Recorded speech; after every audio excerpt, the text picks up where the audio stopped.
je vais commencer par, juste conclure sur ce que je disais hier. Donc, je vous ai énoncé un théorème sur ce théorème d'arithméticité des temps de passage que j'essaye de démontrer. Et je vous ai expliqué que c'est un théorème que j'ai cité sur le corps des complexes, mais qu'on va démontrer en passant au p-adique. Et je vous ai expliqué comment on passait au p-adique, c'est grâce à ce lemme de plongement de Leck. Et je vous ai fait le lemme dans deux cas particuliers. J'ai fait une extension transcendante pure, où j'ai ajouté juste une indéterminée oméga, Q d'oméga. Puis j'ai fait le cas d'une extension algébrique, Q, auquel j'adjoins un nombre algébrique. En fait, le cas général se déduit de ça, parce que toute extension de type fini, vous pouvez l'écrire comme une extension transcendante pure, en ajoutant un certain nombre d'indéterminés, puis une extension algébrique de ça. Et par exemple, l'extension algébrique avec le théorème de l'élément primitif, c'est la même chose que de rajouter simplement un élément. Donc, essentiellement, je vous ai fait la preuve. Voilà. L'autre chose, c'est Denis m'a fait remarquer, Serge, t'exagères, parce que tu utilises un argument très implicite pour dire qu'il y a des nombres transcendants dans QP. Parce que tu dis, il n'est pas dénombrable, et donc il y a des transcendants. Mais est-ce que tu pourrais en exhiber un? Et ça, en fait, je pense que vous avez déjà vu ça, en fait. Si vous prenez quelque chose comme, c'est ce qu'on appelle l'argument de Liouville, si vous prenez somme des 10 puissance moins n factoriel, ça va vous faire un nombre réel qui est transcendant. Vous pouvez faire la même chose en p-adique, vous prenez somme des p puissance n factoriel, vous recopiez l'argument, mais avec des valeurs absolues p-adique, et ça marche. Donc j'aurais pu prendre cet élément. Voilà. Alors maintenant, je vais faire un peu d'analyse p-adique. Donc je vais parler de fonctions analytiques p-adiques et de difféomorphisme analytique.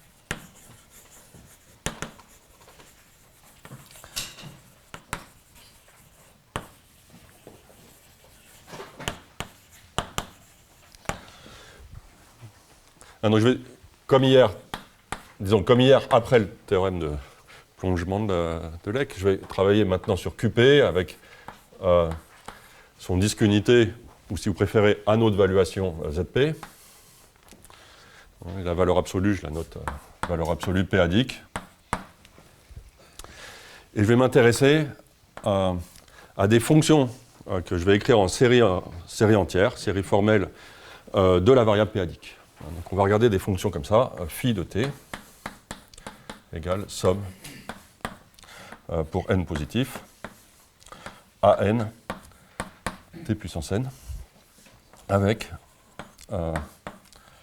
an qui tend vers 0 quand, en valeur absolue p-adique, quand n tend vers plus l'infini. Donc ce sont des fonctions, pour l'instant c'est juste des séries formelles, mais comme le terme général, le coefficient tend vers 0, quand je les regarde comme fonction sur le disque p-adique, en fait, ça fait des séries qui convergent uniformément sur le disque. Et donc ça fait vraiment des fonctions bien définies sur le disque ZP. L'inégalité ultramétrique me dit qu'il est suffisant que module de n, valeur absolue de n, tende vers 0 quand n tend vers l'infini, pour avoir une fonction bien définie en p-adique. Alors je vais faire ça non seulement à une variable, mais à plusieurs variables. Je vais changer les notations. Phi, j'ai préféré, comme hier, utiliser les variables x, i. Donc je vais noter x souligné. AI, x puissance i. I maintenant c'est un multi-indice.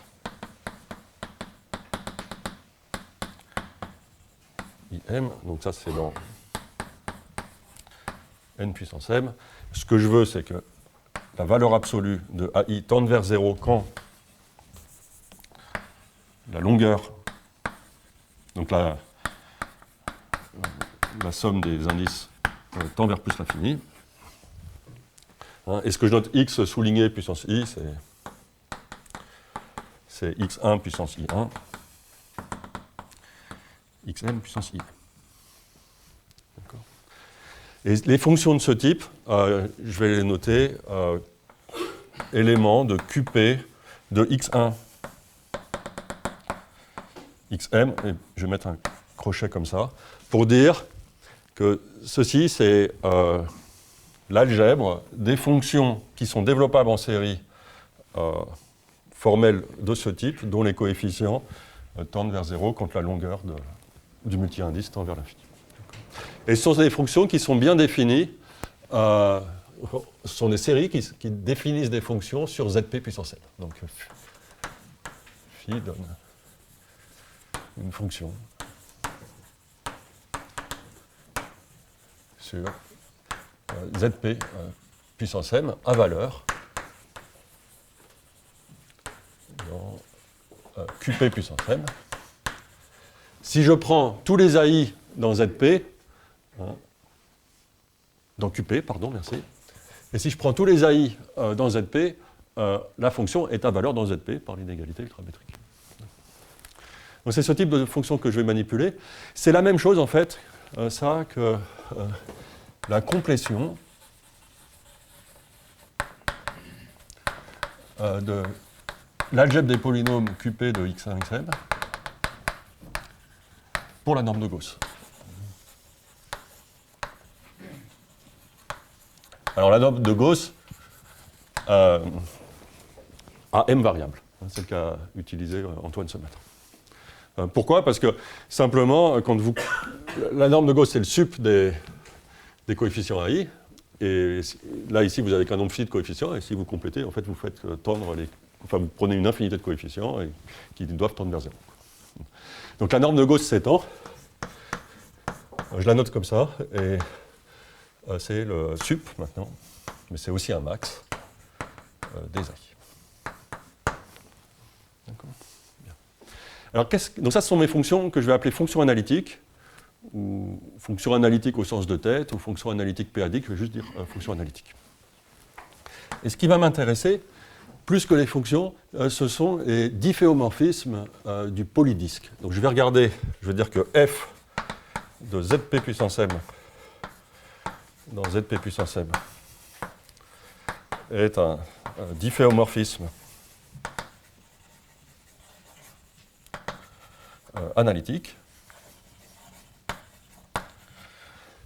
si il existe f1, fm des fonctions de ce type.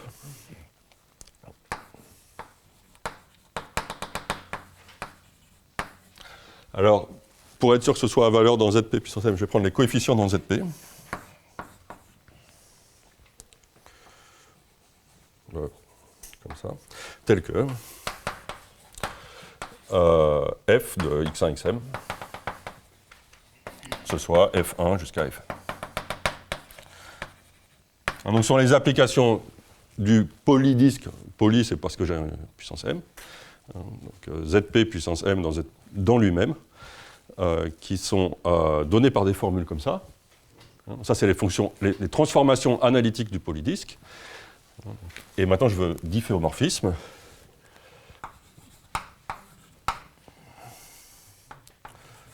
Disons qu'il existe G égale G1, Gm du même type.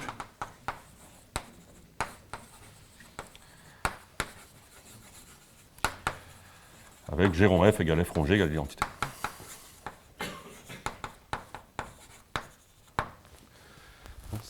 J'espère que c'est clair. Et donc, je vais manipuler ce type d'objet.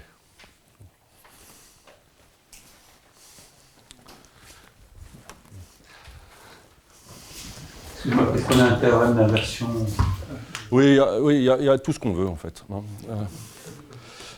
ce qu'il faut voir, c'est que l'analyse que je fais là, où par définition, mes fonctions sont données par des séries qui convergent toutes sur le même polydisque, en fait, c'est de l'analyse qui est beaucoup plus simple que l'analyse réelle ou complexe, parce qu'on a l'inégalité ultramétrique.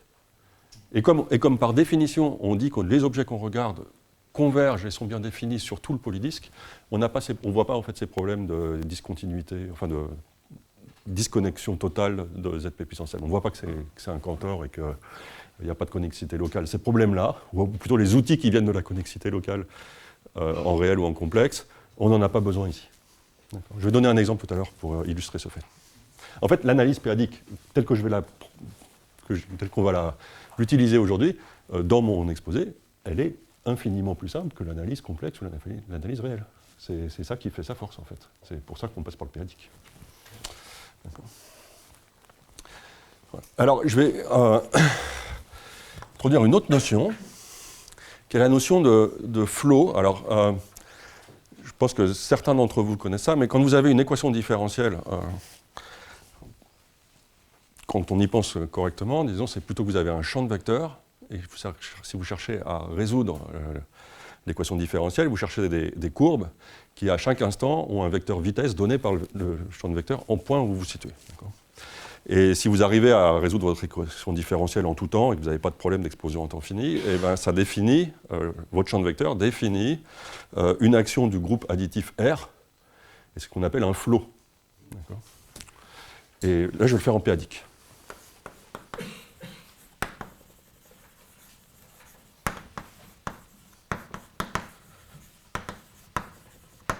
C'est quoi? C'est une application phi.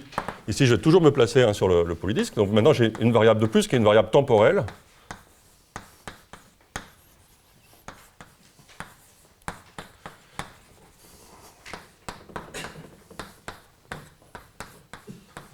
Alors la notation que je vais utiliser, c'est... je vais varier les notations suivant que je regarde la variable d'espace ou la variable de temps. Donc je mets le temps en indice. Okay.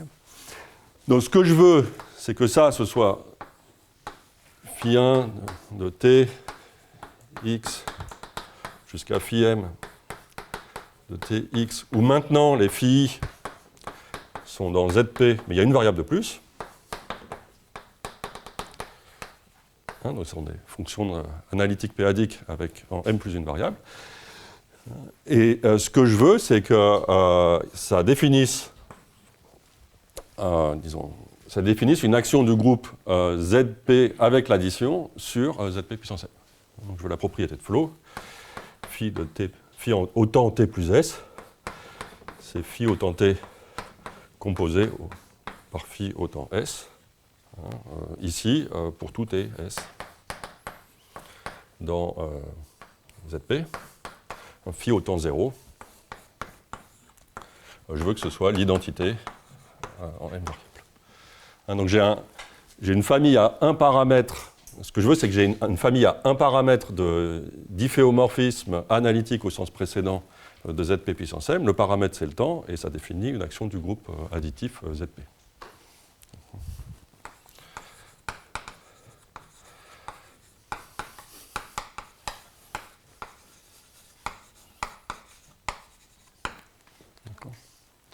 Le champ de vecteur associé, ce serait de prendre le champ de vecteur qui est, disons, θ, qui est au point x, associé, vous prenez phi t de x, et vous dérivez par rapport à t au temps t égale 0. Ça, je ne vais pas l'utiliser.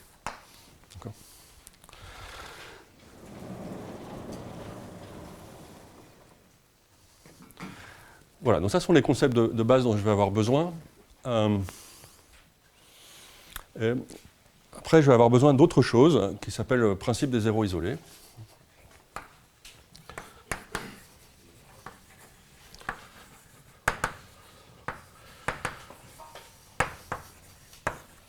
Donc, je vais vous faire la version Strassmann. Donc, je vais l'énoncer, j'aurai besoin simplement de le faire à une seule variable. Donc, soit phi de z égale somme des ANZN, n supérieur ou égal à 0, un élément de QP de z. Donc le terme général tend vers 0. Soit n de phi. C'est quoi? C'est le plus grand indice n tel que AN est égal à la norme de Gauss de phi. C'est le max des n tel que AN en valeur absolue, c'est égal à la norme de Gauss de phi, c'est-à-dire au maximum des AN. D'accord? Donc vous regardez les indices pour lesquels AN en valeur absolue est maximale. Comme AN tend vers 0, il n'y en a qu'un nombre fini, et vous prenez le plus grand. Alors, phi à O plus, n de phi 0, racine, dans Zp.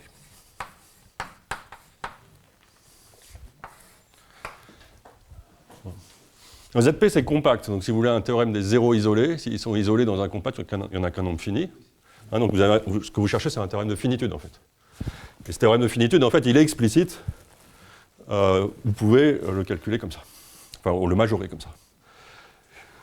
Et si je reviens à l'exposé d'Antoine, il nous a expliqué que si dans le polytope de Newton, il y avait k rupture de pente, il y aurait O plus k racine. En fait, c'est ça. C'est ce genre d'énoncé que je veux démontrer. Ce que j'ai pas eu le temps de raconter ce matin, ça dit qu'il y a ce truc-là même dans Qt bar. Voilà, oui. Où là, pour vous, il faut qu'il n'y ait plus localement compact, il pourrait y avoir une infinité de racines. Oui, voilà, exactement. Mais en fait, il y en a quand même de ce nombre-là. Alors, je vais esquisser une preuve. Par récurrence sur n de phi. Hein, donc si n de phi égale 0, je veux dire qu'il n'y a pas de racine. Bon, ça, qu'est-ce que ça veut dire n de phi égale 0? Ça veut dire que phi de z, c'est a0 plus a1z plus blablabla. Mais toutes ces choses-là, tous les AI sont strictement plus petits que a0 en valeur absolue. C'est ça que ça veut dire. Hein, comme je les multiplie par une puissance de z et que z est dans zp, je cherche des racines dans zp, il est encore vrai que chacun des termes, AI fois z puissance i, est plus petit que a0 strictement en valeur absolue. Donc, d'une part, ça me dit que il faut que je prenne quelque chose qui n'est pas nul. Je ne veux pas la série identiquement nulle. Hein. Donc A0, c'est non nul, et ça domine les autres termes. Donc par l'inégalité ultramétrique, phi de z, en valeur absolue, c'est A0, pour tout z dans zp. Hein, donc il n'y a pas de racine. Après, vous voulez faire le cas, passer de n de phi à n de phi moins 1, par récurrence. Alors on va le faire.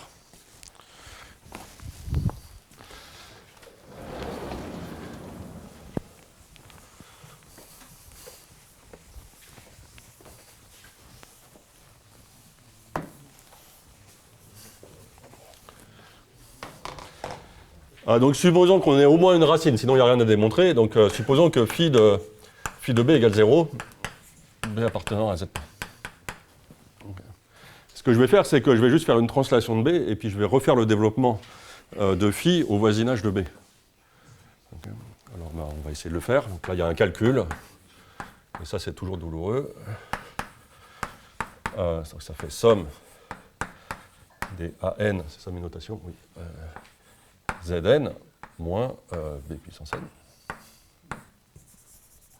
Ça c'est 0, hein, donc ça c'est juste phi de z. Et là, je peux mettre z moins b en facteur. Donc ça fait z moins b.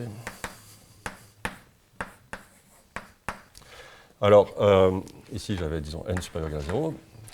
Bien sûr, pour n égale 0, ça se compense. Donc maintenant, ma somme, elle est pour n supérieur égal à 1. Et puis, j'ai an. Z puissance n moins 1 plus Z puissance n moins 2 fois B plus...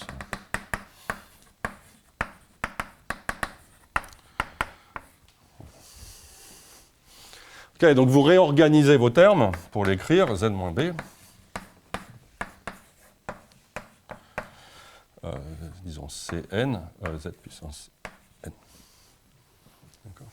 Mais quand vous calculez le coefficient Cn, qu'est-ce que vous faites intervenir? Vous voyez, vous devez aller chercher les puissances z puissance n, mais en fait, pour avoir z puissance n, il faut aller chercher au-delà de n, parce que ici, pour an, j'ai que la puissance z puissance n moins 1. Donc il faut aller, pour construire Cn, il faut faire des sommes qui correspondent à des termes AJ pour J strictement plus grand. D'accord. Donc ça vous dit deux choses. Par l'inégalité ultramétrique, ça vous dit que les Cn ils sont bien définis, parce que AJ tend vers 0. Ça, c'est la première chose.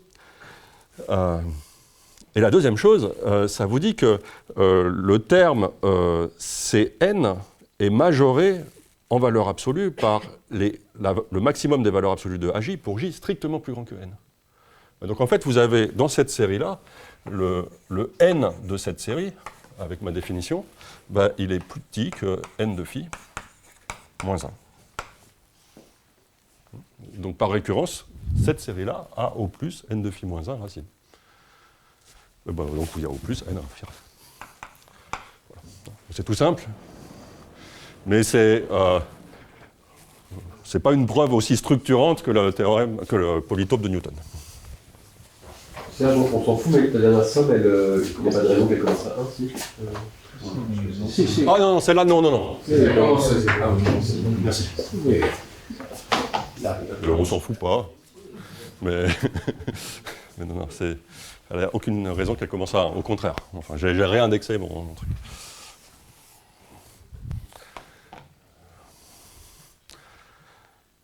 Ok, je vais faire une toute petite intermède avant de rentrer dans le vif du sujet. On va étudier un exemple.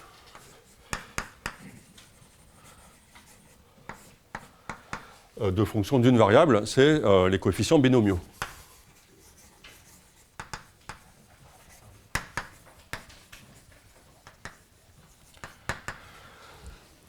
Alors je vais noter ça. BK, j'ai oublié quelles étaient mes variables, BK de x.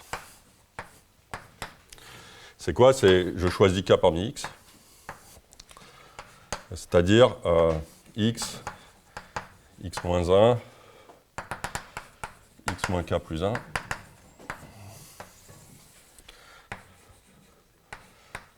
Sur k factoriel. D'accord? Ça va intervenir dans la suite, et puis comme ça, on va manipuler des choses qui sont apparues, mais qui n'ont pas été tout le temps faites en détail, notamment ce k factoriel. Okay. La première remarque, c'est que bk de n, ça appartient à z pour n dans z. Donc bk en péadique, comme si je calcule la valeur absolue péadique, c'est la valeur absolue péadique d'un entier, donc c'est plus petit que 1, inférieur ou égal à 1. Mais c'est vrai pour tout n dans z. Seconde remarque, c'est que c'est un polynôme. Donc c'est aussi une fonction continue de la variable péadique. Et z, c'est dense dans zp. Donc ça, c'est vrai pour tout x dans zp. D'accord ? Donc j'ai une fonction polynomiale dont le suprémum, en fait, c'est 1 sur zp. En valeur absolue. Par contre, les coefficients, c'est quoi le plus grand coefficient de ce polynôme? Si je le développe, bah, ça va être ce k factoriel, 1 sur k factoriel. Il apparaît devant x puissance k. D'accord. Donc la norme de Gauss, ça va être valeur absolue de 1 sur k factoriel en péadique. Et c'est ça que je veux estimer. C'est quelque chose d'important parce que, par exemple, si vous voulez étudier la fonction exponentielle de la variable péadique, c'est somme des z puissance n sur n factoriel, il faut comprendre ça. Okay. Et ça, c'est quoi? Ben, vous devez écrire la décomposition en facteur premier de k factoriel et regarder la contribution de p. Et comme c'est k factoriel, ben, vous regardez combien de fois p apparaît avant k, mais aussi combien de fois p carré apparaît avant k, etc. Et donc la valeur, comment on dit, la valuation péadique de k factoriel, ça va être quoi? Ça va être k sur p, alors il faut prendre la partie entière, plus k sur p carré, plus etc., somme des k sur p puissance j. Donc vous pouvez oublier les valeurs, les parties entières inférieures, et puis vous obtenez une majoration. Et après vous obtenez une série k fois somme des 1 sur p puissance j, et ça vous savez calculer. Donc c'est toujours plus petit que k sur somme des 1 sur p puissance j, c'est p moins 1.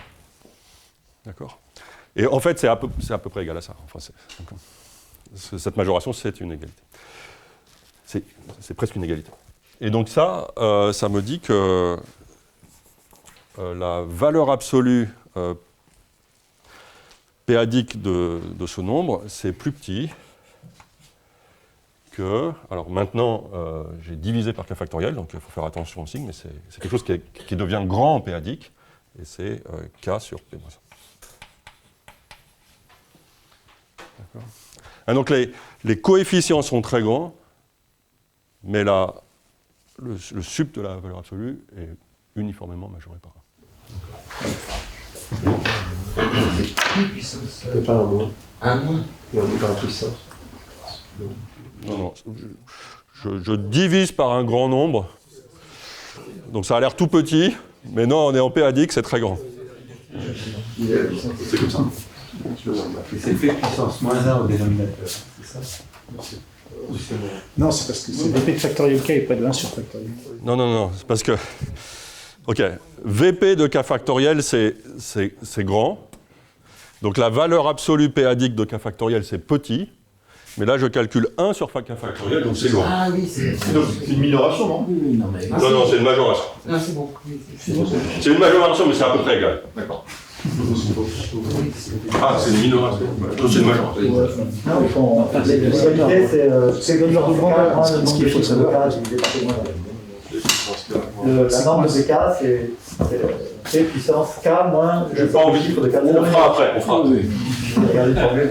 C'est ça qui veut un sur K moins 1.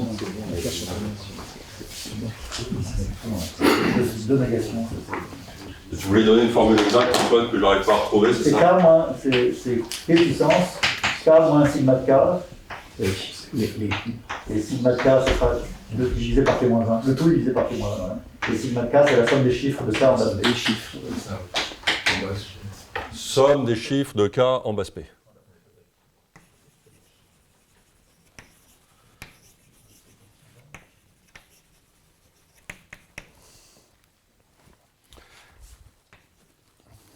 Bon, en tout cas, c'est comme P puissance K sur P moins 1. Okay. Et pourquoi je fais ça? Parce que, d'une part, ça va intervenir.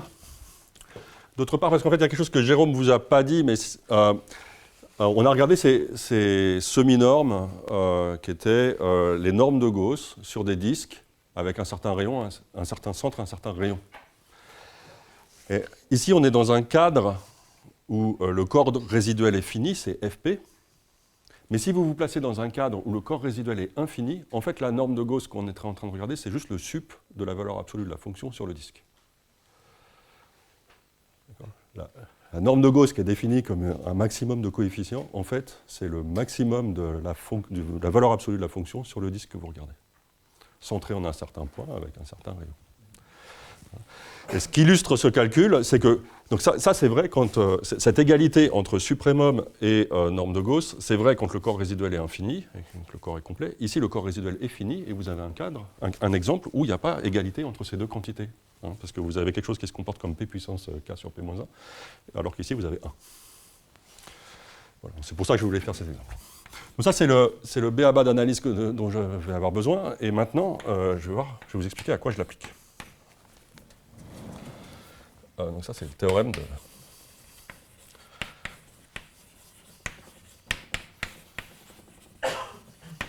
C'est le point clé pour le théorème de Skolem-Malherlek, version non linéaire.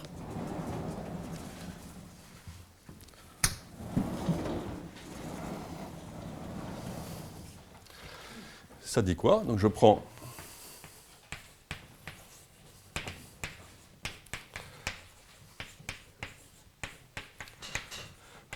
une application. Alors, je n'ai pas besoin de supposer que c'est un difféomorphisme, j'ai juste besoin de supposer que c'est une application analytique p-adique.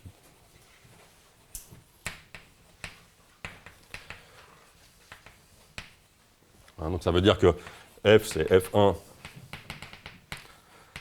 fm, avec les fi dans zp de x1, xn.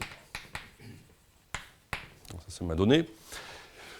Et je vais regarder formellement ce qui se passe quand je fais la réduction modulo P des coefficients qui apparaissent.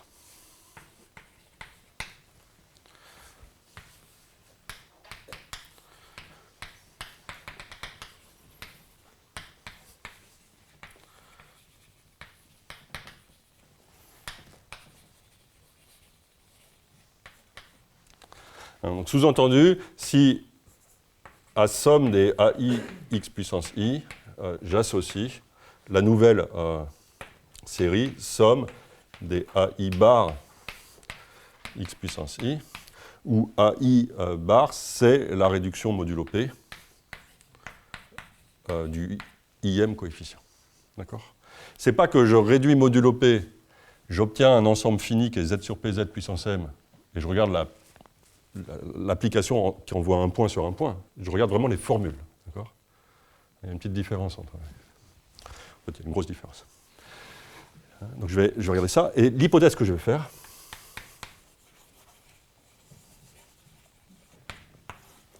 c'est que f bar de x1, xm, c'est l'identité. Donc c'est x1, xm.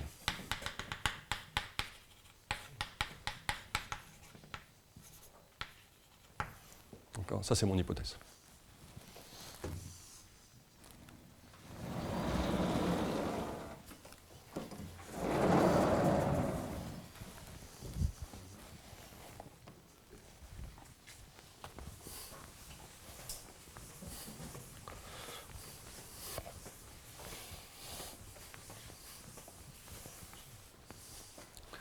Et c'est quoi la conclusion? C'est la suivante. Alors, je vais avoir besoin de faire une hypothèse. Ça, c'est la première hypothèse. Deuxième hypothèse, je vais supposer que le nombre premier P il est supérieur ou égal à 3. Pour P égale 2, il y aura le même énoncé. Mais l'hypothèse sera un petit peu plus forte. C'est F bar égale l'identité de M, mais non pas modulo P, mais modulo P carré. D'accord. Mais, je vais faire pour P au moins 3. Vous allez voir où ça intervient. Et quelle est la conclusion? Il existe un flot analytique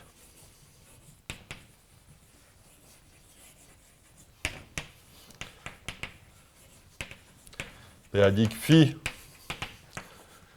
Zp croix Zp puissance m dans Zp puissance m, ce que je vous ai défini tout à l'heure, tel que phi interpole les itérés de f, donc pour tout n dans n, phi à l'instant n de x, c'est f itéré n fois de x.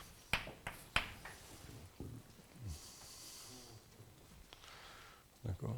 Alors, ça peut paraître un peu abstrait comme ça. Qu'est-ce que je suis en train de dire? Donc, je vais d'abord écrire une conséquence. En particulier,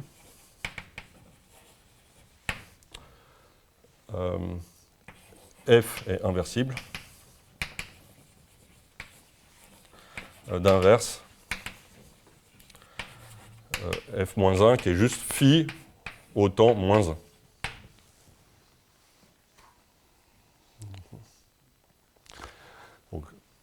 Donc je n'avais pas supposé f inversible au début. Mais si je suppose f inversible au début, c'est-à-dire que si je suppose d'entrée de jeu que j'ai un difféomorphisme analytique périodique au sens que j'ai défini tout à l'heure, qui vérifie cette propriété de congruence, c'est-à-dire que tous les coefficients que vous voyez, ils sont plus petits que 1 en valeur absolue, à part le terme linéaire, et au niveau linéaire, ce que vous voyez modulo P, c'est juste la matrice identité. C'est ça que je suis en train de dire. Sous cette hypothèse, vous avez une action du groupe Z des entiers sur Zp puissance m, c'est juste les itérés de petit f. Cette action d'un groupe discret Z s'étend en une action d'un groupe continu maintenant, qui est le groupe Zp. Continu de Cantor, mais c'est quand même, on passe d'un groupe discret à un groupe continu non dénombrable. Continu totalement discontinu, exactement. L'analogue complexe, ce serait, vous avez une application, faisons une variable complexe, vous avez une application f de C dans C, on va travailler juste localement pour ne pas dire de bêtises, définie au voisinage de l'origine par des séries convergentes, inversible par un théorème d'inversion locale, analytique locale, et on voudrait un critère pour dire que les itérés de f vivent en fait dans un groupe continu. Et il y en a, mais ils sont très subtils. Si vous prenez f de z égale exponentielle 2 pi θ z plus z carré, par exemple. Ça, c'est juste un polynôme d'une variable complexe. Ici, la variable est complexe.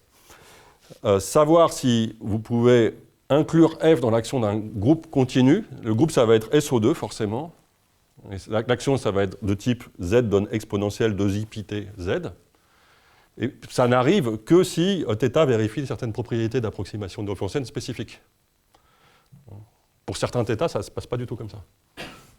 Et donc, ce sont des problèmes qui sont vraiment difficiles et subtils au niveau de l'analyse complexe. Au niveau du périodique, c'est une trivialité. Enfin, ce n'est pas une trivialité, mais c'est ce théorème. D'accord ? Bon, ça, je l'efface parce que je ne vais pas en dire plus. Donc c'est ça le point clé, et je vais vous expliquer une démonstration.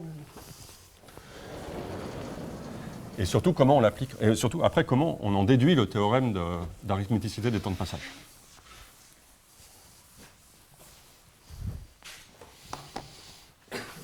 Quelle heure il est ?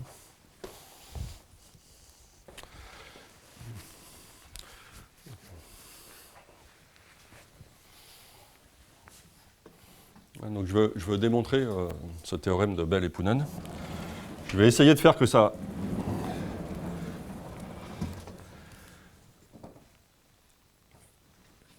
vienne pas de nulle part, la preuve. Je pourrais vous faire la preuve en 4 lignes, mais vous n'allez pas comprendre en fait vraiment ce que je fais. Alors, je vais vous expliquer un truc, et comme ça va permettre de recoller à Newton.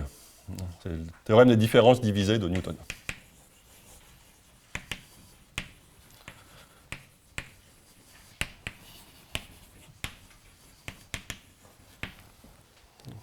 Je ne sais pas si vous connaissez, mais je vais vous le faire dans le cas le plus simple. Quand on dit différence divisée, en général, les gens pensent à des problèmes d'analyse numérique, mais moi je vais faire avec des nombres entiers. C'est la chose suivante. Donc, supposons que vous ayez le problème suivant. Vous avez, je vais appeler ça f, f de t, un polynôme d'une variable.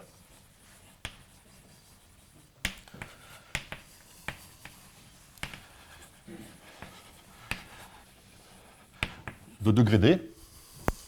Et on vous donne les premières valeurs de f.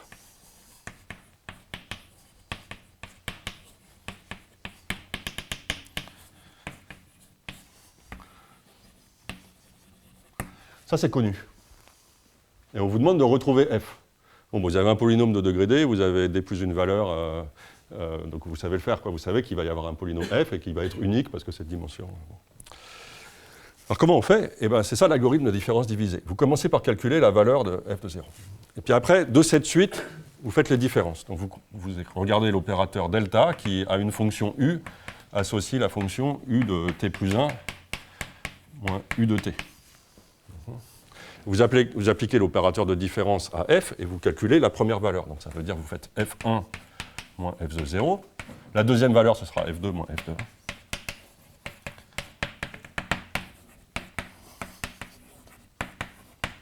Okay, donc vous calculez les différences et vous retenez la première valeur. Donc ça, je vais l'appeler A0. Ça, je vais l'appeler A1. Et vous recommencez. Et le théorème de Newton.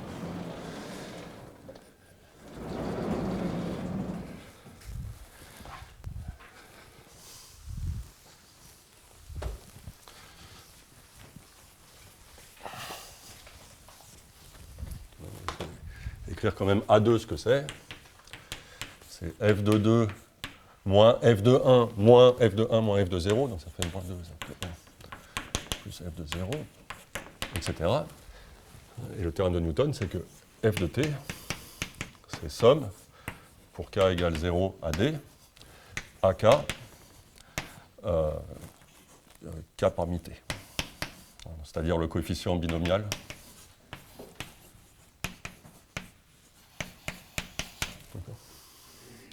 Et ça, en fait, c'est complètement trivial si vous remarquez que les polynômes binomiaux bk, ils ont degré k, donc ils vont former une base, et que quand vous faites l'opérateur de différence appliqué à bk, vous obtenez bk-1. Et il y a un théorème de Mahler,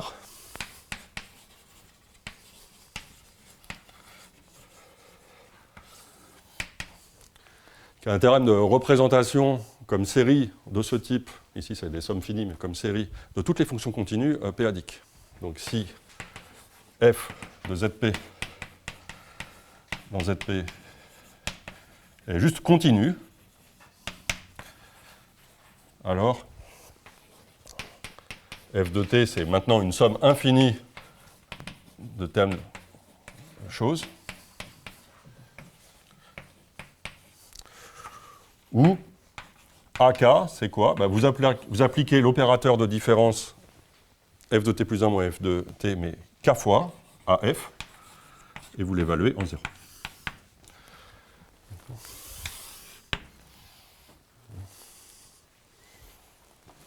Et c'est ça qu'on va appliquer, c'est cette stratégie, en fait. Et on va l'appliquer à quoi? Aux itérés, ici, d'une transformation analytique du polydisque. Donc j'efface.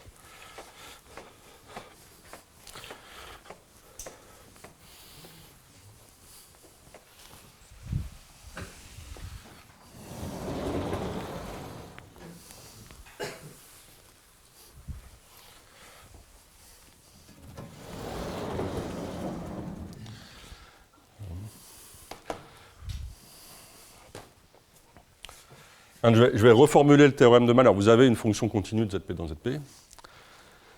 Vous connaissez ces valeurs au point entier. Ça vous permet de calculer ça. Et donc, vous obtenez f partout. Donc, connaissant les valeurs au point entier, vous pouvez interpoler par cette formule la fonction f et la retrouver partout. Ce qui est normal, z, c'est dense dans ZP. C'est ça la formule. Alors, ici, on va le faire. Donc, je fais la preuve du théorème de Bell et Poonen. On va le faire, mais c'est quoi les suites qui nous intéressent? C'est on se donne un point x, on se donne un entier n, disons positif, mais oublions ce problème, et je regarde fn de x. D'accord? Donc, étant donné un point x dans le polydisque, je peux regarder l'orbite en temps positif de x, et j'aimerais que ça, ce soit phi t de x, ou phi t dépend analytiquement de t. Pardon, phi t pour n. D'accord? Phi n de x pour une fonction phi t. C'est le même problème qu'ici. Si vous dites je connais les valeurs de f aux entiers n et je cherche à l'interpoler par f. Bien. Mais maintenant, les entiers n ici, ils jouent le rôle du temps. Et si je fais les différences divisées, je vais faire quoi? Donc ça, supposons que j'ai fixé x, ça c'est ma suite u de n, et je veux faire la différence divisée. Donc un plus 1 moins u de n. C'est f n plus 1 au point x moins f n au point x. Donc faire la différence, l'opérateur de différence, c'est la même chose, vous voyez, j'ai quelque chose, et là j'ai juste composé par f.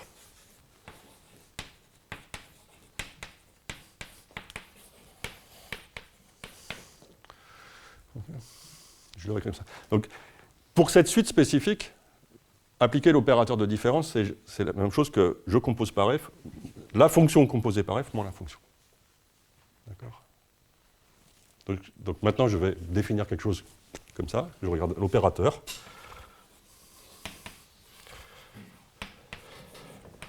Delta f, qui prend une fonction h, ou une application du polydisque dans le polydisque, et qui associe h rond f moins h. Et on va étudier cet opérateur. Okay, donc la remarque idiote, c'est que delta f plus identité, ça c'est juste la composition par f. Donc je peux le voir comme agissant sur les fonctions de f variables ou agissant sur les applications de zp puissance m dans zp puissance m. C'est bon? Je vais peut-être un petit peu vite, mais... Voilà. Donc, si j'applique delta f plus identité n fois à la transformation identité de m variable, bon, ça c'est juste la tautologie qui est là, je compose l'identité n fois avec f, c'est f puissance n. D'accord? Donc j'aurais pu partir de là, de cette formule, et pas vous raconter ce qu'il y a avant. On va juste utiliser ça. Bon, alors avant d'avoir l'idée de faire ça, il faut... et ça, je le développe, donc il ne faut pas que je me trompe, mais somme, k égale 0 à n, b k de n, si je ne m'ai pas dit de bêtises. C'est ça, non? Oui. Delta f puissance k appliqué à l'identité de m. Donc que je vois comme fonction de x. Ça, c'est fn.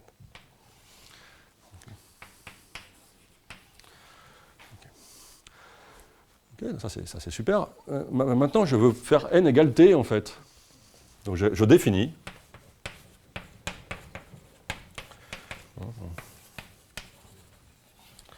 Somme. Alors, pour tout cas, bk de t, delta f k, de l'identité de. Un sous-entendu ici qui dépend de x. Hein. D'accord. Et ça, peut-être je vais le réécrire, mais somme. Donc c'est t, t-1, t-k plus 1, sur k factoriel. Et puis là, j'ai ce delta, k, etc. D'accord ? Et donc, j'ai écrit une série infinie maintenant, qui dépend de la variable p-adique t. J'aimerais savoir si elle converge, en fait. D'accord ? Et si elle me donne bien une fonction analytique p-adique au sens où je l'ai définie. Hein, donc les variables, c'est t et x qui rentrent en jeu ici. Là. Et donc, il faut que je contrôle les coefficients qui apparaissent quand j'écris ces séries. Et c'est là qu'il y a cette compétition entre tout ce que j'ai effacé, c'est-à-dire la taille des coefficients binomiaux et puis la taille de ce truc-là.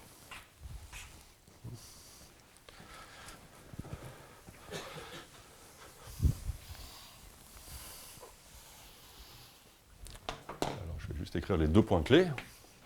Le point clé numéro 1, c'est que par hypothèse, f, c'est l'identité plus un reste où la norme de Gauss de R, c'est plus petit que 1 et c'est même plus petit que 1 sur P. D'accord ? Tous les coefficients sont divisibles par R. Donc maintenant, si je prends une fonction h qui est somme des hi x puissance i, juste une fonction de la variable p-adique, si je fais h composé avec f moins h, est-ce que vous faites le calcul, hein, le calcul il se fait monome par monome. Donc dans chaque xi, ici dans chaque monome, vous remplacez par la ième coordonnée de R. Vous faites donc identité plus, donc je vais l'écrire peut-être. Ce que je veux faire, c'est que je veux estimer ça et je vais faire monome par monome. Donc si vous faites xi1, xi2, pardon, x1 puissance i1, x2 puissance i2, xm puissance im, qu'est-ce que vous êtes amené à calculer ? X1, quand vous composez par f, c'est remplacé par x1 plus R1. R, c'est m fonction. Puissance i1 fois, etc., jusqu'à xm plus R indice m puissance im. Et Rm, tous les coefficients sont plus petits que P. Rm, ou Ri, c'est une série, mais dont tous les coefficients sont plus petits que P. Donc quand vous développez, ce que vous voyez, c'est que la norme de Gauss de ça, c'est plus petit que la norme de Gauss de H, fois la norme de Gauss, en fait, de R, et donc ça fait 1 sur P.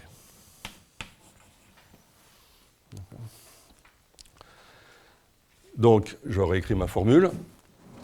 L'opérateur de différence, ici, delta f, composition avec f moins la fonction, en fait, c'est une contraction de facteur 1 sur P. Donc, si vous l'appliquez k fois à l'identité, en norme de Gauss, c'est plus petit que 1 sur P puissance k. D'accord. Et les coefficients binomiaux, leur norme de Gauss, elle est majorée par quelque chose qui explose, mais en k sur P-1. Et donc, ce qui apparaît dans la taille des coefficients, c'est quelque chose comme, faut faire, c'est P puissance k fois 1 moins 1 sur P-1, mais l'inverse de ça. Hein. C'est ça la taille. Donc pour que ça converge, il suffit que 1 soit plus grand que 1 sur P-1. Et pour P égale 2, ça pose un problème, mais pour P supérieur à 3, c'est bon. Et ça démontre mon théorème. Okay. Voilà. Alors je ne vais pas en dire plus, il y a quelques petites choses à vérifier de plus, mais par exemple, je ne vous ai pas démontré que cette formule donnait bien un flot. Ce que je vous ai essentiellement démontré, c'est que φt existe comme série analytique p-adique, Hein. Mais je ne vous ai pas démontré que phi indice t plus s, c'est phi t composé avec phi s. Comment vous faites ça? Hein, vous remarquez que c'est construit pour, hein, je l'ai construit pour que phi n, ce soit fn. Donc si je le fais pour les entiers phi n plus m, c'est fn plus m, c'est fn, là il n'y a pas de problème, composé avec fm, et donc c'est phi n composé avec phi m. D'accord? Donc au niveau des entiers, ça ne pose pas de problème. Mais les entiers, ils sont denses dans ZP. Donc en passant à la limite, en fait, c'est vrai pour tout TS. D'accord? Et en fait, c'est vrai comme série. Une autre façon de le dire, c'est vous voulez montrer une égalité entre deux séries, phi t plus s, phi t, phi s. Hein, vous voulez montrer une telle égalité. Et il suffit de la vérifier sur les entiers par le théorème des zéros isolés de Strassmann. C'est une autre façon de voir la chose. Ok, donc en fait, je vous ai démontré le théorème. Maintenant, je vous explique comment on l'emploie. Parce qu'il y a cette hypothèse qui a l'air assez forte de dire que les coefficients de f, quand on les réduit mode P, on obtient l'identité. Il y a un complément, c'est... Ouais, pour 2, c'est pour ça que j'avais mis... Ouais, j'ai écrit tout à l'heure, j'ai oublié, mais K... Enfin, il y avait 1 moins 1 sur P moins 1. D'accord? Et je voulais que ça, ce soit strictement positif, en fait. Donc pour P au moins 3, c'est bon. Pour P égale 2, ça fait 0. Mais si j'avais travaillé modulo P carré, j'aurais gagné.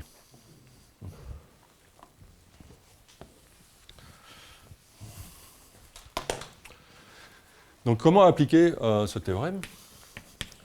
Autrement dit, comment se ramener d'une transformation qui est disons un difféomorphisme analytique p-adique de zp puissance m quelconque au cas où modulo P c'est l'identité? En fait c'est très simple. Vous voulez que ce soit l'identité modulo P. Donc par exemple vous voulez que l'origine soit fixée modulo P. D'accord? Hein, f, dire que l'origine est fixée, c'est dire que le premier coefficient, quand vous développez f en série entière, c'est 0. Et c'est ce qu'on veut modulo P.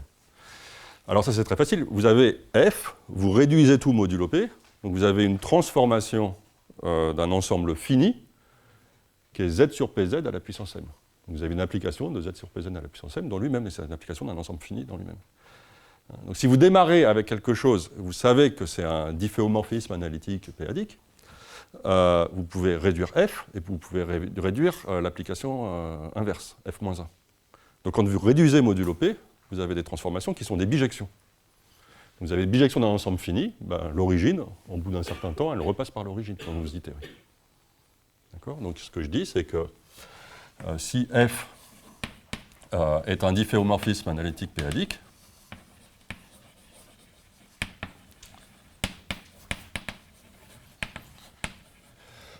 alors, f bar induit une bijection de, donc avec mes notations, c'est l'espace affine de dimension m sur le corps z sur pz. L'inverse, c'est la réduction de... Ça, c'est fini, ça p puissance m éléments. Donc, il existe un cas positif plus petit que p puissance m, tel que fk de 0, c'est 0. D'accord? Alors ça, je vais faire une petite ruse. Je peux le faire aussi modulo p carré. Ça, c'est f bar de 0, mod p carré. Deuxième remarque, donc j'ai fait le terme constant, je vais faire le terme linéaire.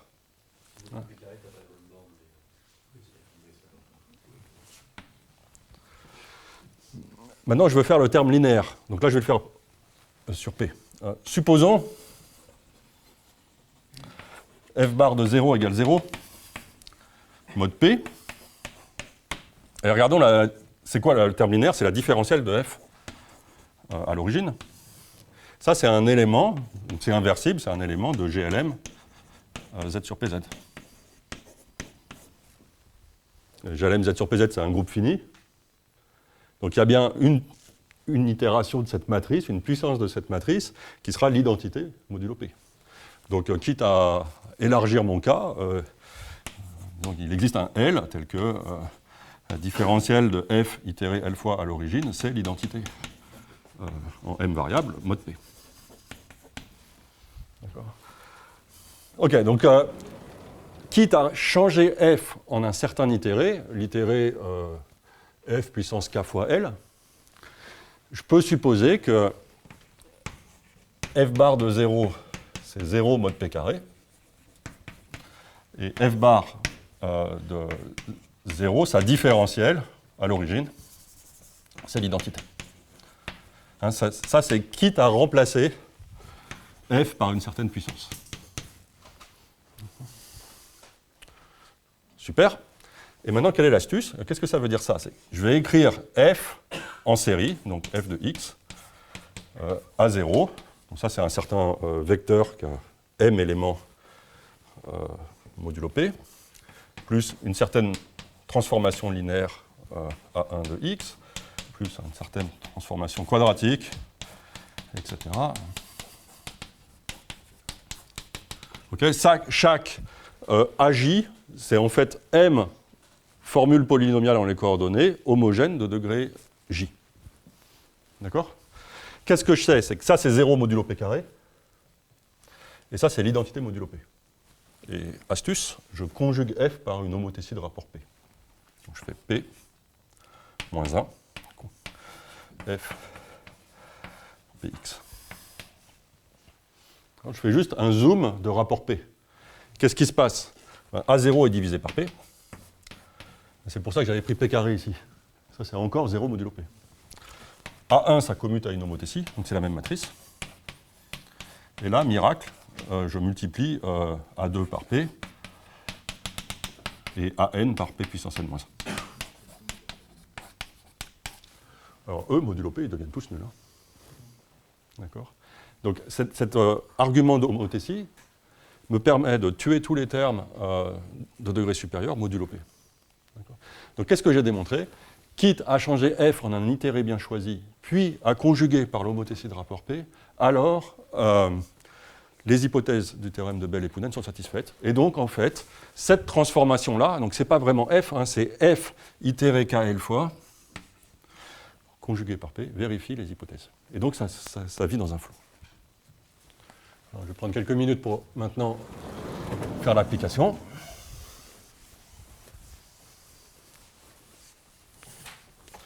Et vous expliquer comment on conclut. On démontre le théorème d'arithméticité des temps de passage.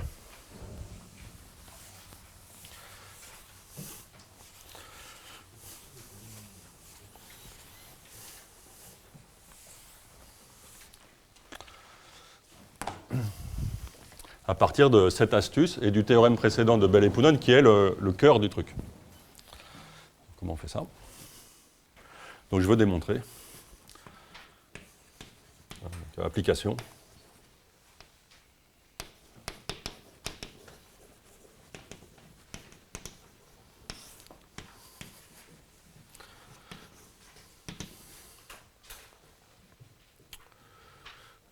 Donc je suis où?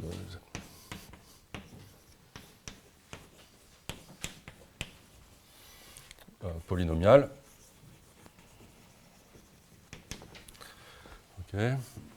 Z dans ZP puissance M, A dans ZP puissance M, qui est A, c'est le lieu des zéros d'un nombre fini d'équations polynomiales.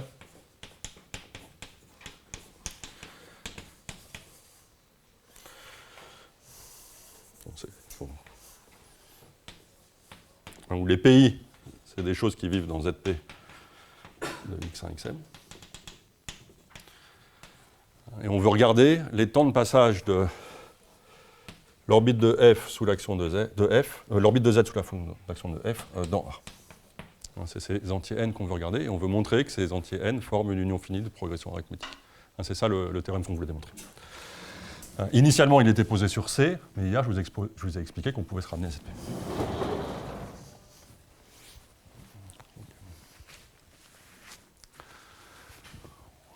Okay. Alors, vous voyez, ce problème, il est invariant par conjugaison. Donc, si on conjugue tout par x donne x plus z. Ça veut dire quoi? Ça veut dire que je change l'ensemble A en fait en A translaté de z, et je change f en... alors ça va faire quoi? Ça va faire f de x plus z moins z. Il ne faut pas que je dise de bêtises. C'est ça. Et je change z en 0. OK. Donc j'ai changé mon f, j'ai changé mon a, j'ai changé mon z. Maintenant, le point de départ z devient l'origine. L'application, c'est celle-là. Mais c'est encore une transformation polynomiale à coefficient dans ZP, parce que j'ai conjugué par une translation par quelque chose dont les coordonnées sont dans ZP. Et je change la variété, l'ensemble algébrique A, ce qui revient à changer les équations polynomiales en mettant un plus Z dans l'équation. Ça change les PI en PI plus Z. Pas en PI de X plus Z. J'ai fait un changement de variable. J'ai mon espace affine ici, disons sur ZP. Je fais une translation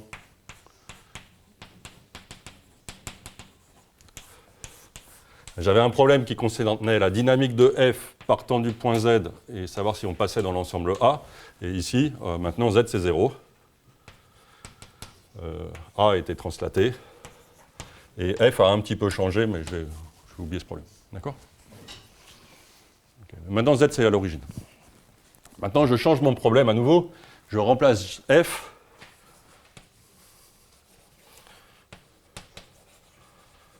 par G égale F puissance K puissance L. Donc je change le problème, je ne vais plus étudier F et tous les itérés Fn, mais je vais étudier G et ses itérés. Donc ça revient à étudier les itérés F puissance KL, F puissance 2KL, F puissance... D'accord ? Et puis je fais cette homothétie.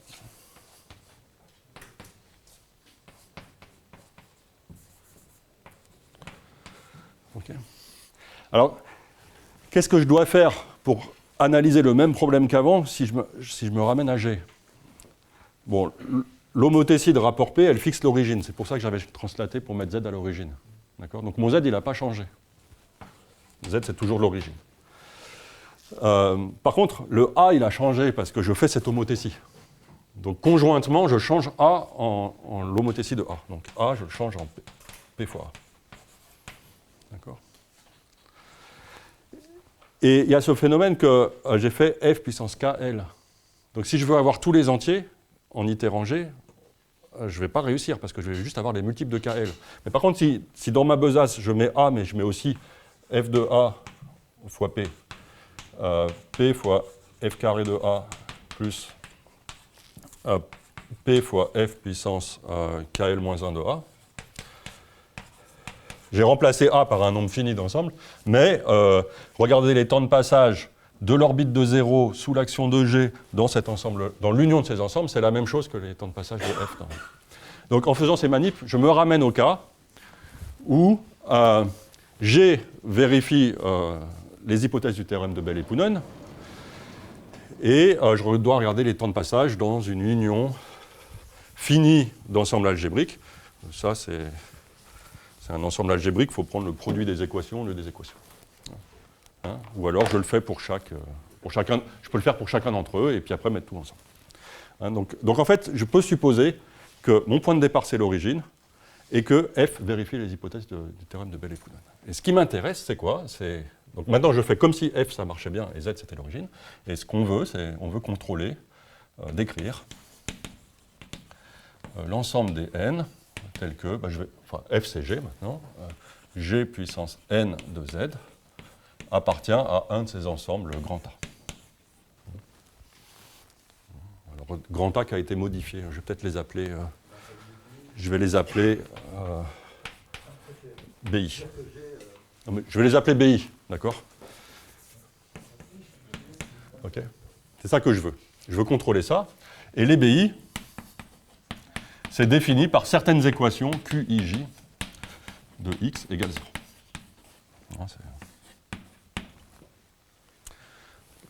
Et bien, j'applique le théorème de Bell et Poonen et j'écris Gn comme phi indice t pour t égale n.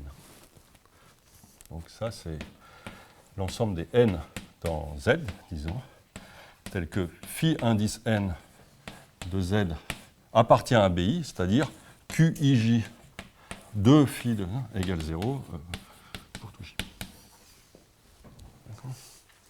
De deux choses l'une. Ou bien cet ensemble est fini, et j'ai démontré mon théorème. Ou bien cet ensemble est infini. Mais quand je regarde cette fonction à z fixée, donc phi n, auquel j'applique QIJ, comme je regarde comme une fonction de n, mais maintenant n c'est ma variable p-adique, comme une fonction de t, j'ai un polynôme composé avec une série analytique p-adique. Donc j'ai une fonction analytique p-adique. J'ai une fonction analytique p-adique z fixée de la variable t. Si elle a une infinité de 0, elle est identiquement nulle. Et donc, en fait, tous les entiers sont dedans. Donc, soit c'est fini, soit j'ai tous les entiers. Alors, modulo le fait qu'on a remplacé, en fait, f par f puissance kl, ben, on n'a plus tous les entiers, on a tous les multiples de k puissance l. Et le fait qu'on doit travailler avec chacun des BI, les BI, ça fait le facteur de translation dans la suite arithmétique. Donc, les suites arithmétiques ont une raison qui divise kl. Et le facteur de le AI plus RI fois N, le AI c'est le 2, 3, 4, c'est le I du BI. Et on a terminé la démonstration du théorème. D'accord. KL, j'ai pas vu d'où il venait. Comment? KL avait été choisi comment? Alors, en fait, je pars de mon problème initial, mais je veux me ramener à une situation dans laquelle je peux appliquer le théorème de Bell et Poonen. Le théorème de Bell et Poonen demande que f soit l'identité modulo p. Pour avoir cette hypothèse, il faut que je traficote mon f, et le traficoter, c'est le remplacer par une certaine puissance. C'était là qu'on l'avait à ce moment-là. Donc le fk, c'est pour que f de 0 égale 0 modulo p carré, et le L, c'est pour que la différentielle à l'origine soit l'identité. Voilà. Donc ça termine la preuve. Voilà, donc on a fait une preuve.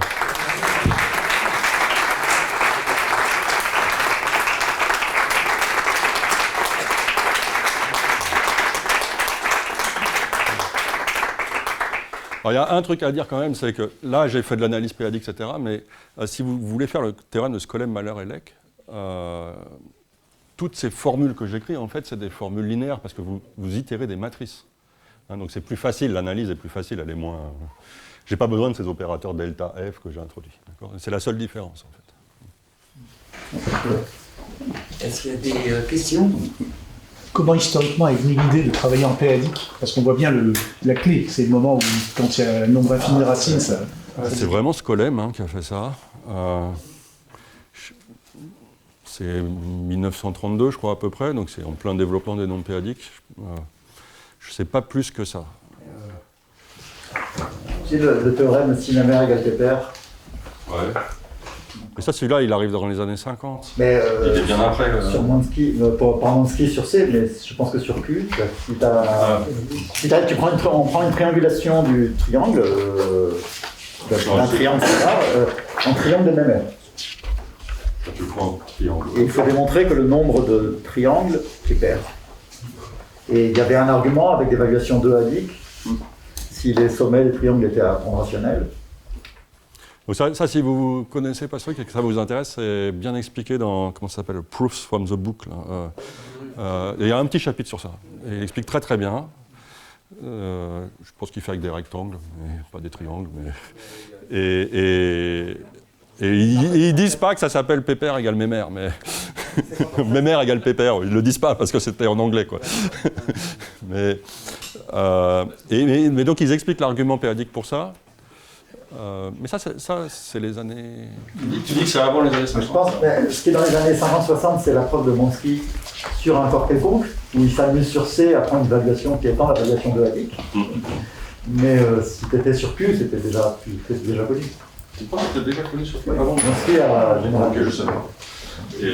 Mais ça n'explique pas pourquoi on a pensé au PADIC pour ça, puisque ça, je pense que c'est plutôt avant.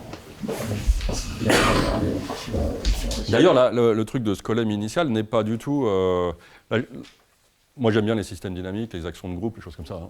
Donc, c'est pas son point de vue. Son point de vue, c'est qu'il prend une fraction rationnelle, donc P2Z sur Q2Z, de la variable complexe, mais un coefficient P2Z et Q2Z sont un coefficient rationnel pour lui au début. Et il fait son développement de Taylor à l'origine. Donc vous écrivez P2Z sur Q2Z égale somme des AN Z puissance n. Vous regardez la suite des coefficients AN. Donc ça vous fait une suite de nombres rationnels qui en fait satisfait une relation de récurrence linéaire parce que vous avez le développement de Taylor d'une fraction rationnelle. Et il regarde les indices n, c'est-à-dire en fait les degrés n, tels que le coefficient AN du monôme AN Z puissance n est nul.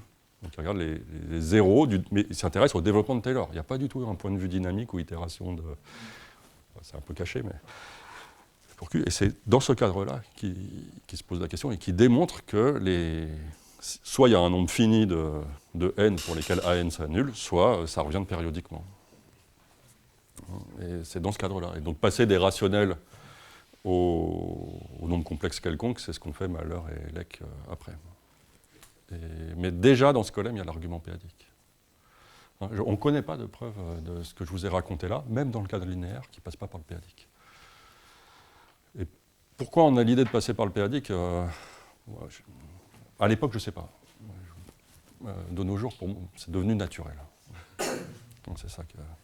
On peut faire plein de choses avec ces arguments-là. Par exemple, il y a quelque chose que je ne sais pas faire facilement, c'est que vous prenez ces automorphismes polynomiaux, vous en prenez un, disons, de l'espace de dimension 3 dans l'espace de dimension 3, l'espace affine de dimension 3, et vous supposez que f et son inverse sont définis par des formules à coefficient entier. Donc vous avez une bijection de Z3 dans Z3. Donc vous voyez la grille de dimension 3, là, vous avez une bijection. Démontrer qu'il n'est pas possible qu'il y ait une seule orbite, c'est-à-dire que l'action soit transitive, que partant de l'origine, vous passez partout. Démontrer que ce n'est pas possible. Avec ce que je vous ai fait là, ça devient un corollaire quasiment immédiat, je pense que je l'ai mis dans les notes. Le démontrer comme ça, je ne sais pas faire. Enfin, peut-être je saurais faire si je me prenais vraiment la tête, mais je n'ai pas d'argument simple. C'est vraiment, ça démontre des énoncés très simples, très jolis, en fait de façon très naturelle. Très naturelle, une fois qu'on a admis que l'analyse péadique, en fait, c'est l'analyse pour les enfants, quoi. Celle-là, hein, pas celle où on veut vraiment faire de la géométrie en même temps que l'analyse. L'analyse a des séries formelles qui convergent. Je n'ai pas envie de dire que ce que va faire Jérôme cet après-midi, c'est pour les enfants. C'est pas vrai du tout. Mais ce que j'emploie là, c'est de l'analyse pour les enfants.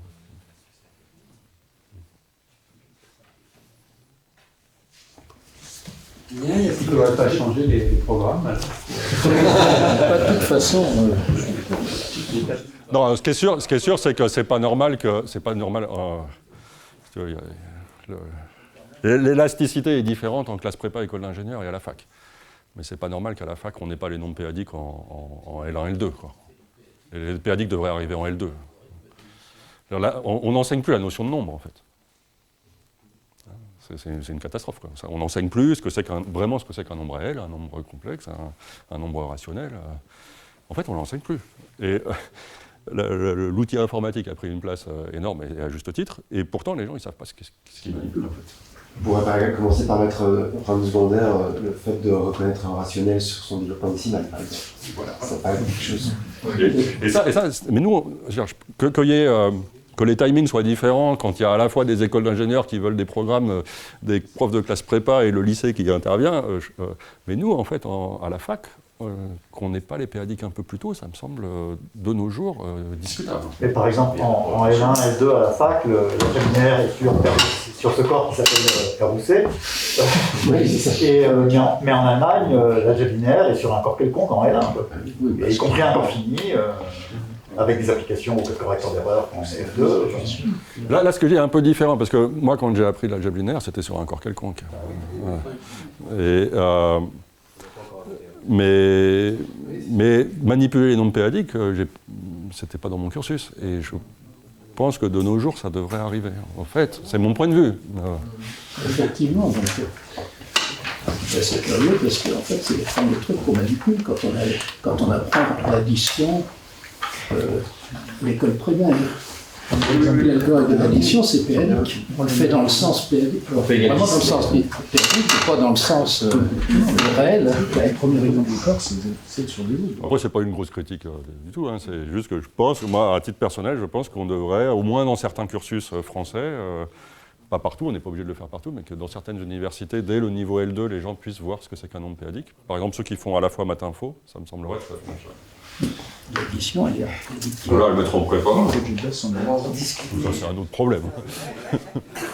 Ça,